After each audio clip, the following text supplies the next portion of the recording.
Hi, I'm Tyron Hyde from Washington Brown. Thanks for joining me for part 3 of this 7-part series on how to crack the budget depreciation law changes. This strategy I call the boo-hoo strategy. Now, next time a millennial complains to you that it's too hard to get onto the property market, you can either A, tell them to stop eating their smashed avocados on toast, or B, teach them the boo-hoo strategy. So what is the boo-hoo strategy? Well, it involves using the new depreciation laws and government grants to the maximum value you can. But first of all, you must be aware that every state and territory has different laws around this, but I'll be using New South Wales as an example.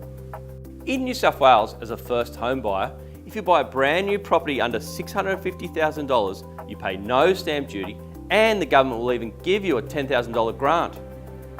Most of you know that you have to live in the property for 6 months in order to get these grants. But here's the kicker.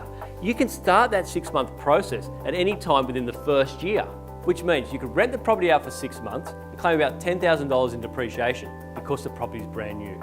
Then you could move in for 6 months before putting it back on the rental market. Now let's add all this up for a $600,000 property. You've saved $20,000 in stamp duty, the government has given you another $10,000, and I'm saying you can save another $10,000 off your taxable income via depreciation. Now, I don't know about you, but I didn't get those incentives when I bought my first property. Did you? So boo-hoo. Now, next week we get down to the nitty-gritty of bricks and mortar and how to keep claiming it.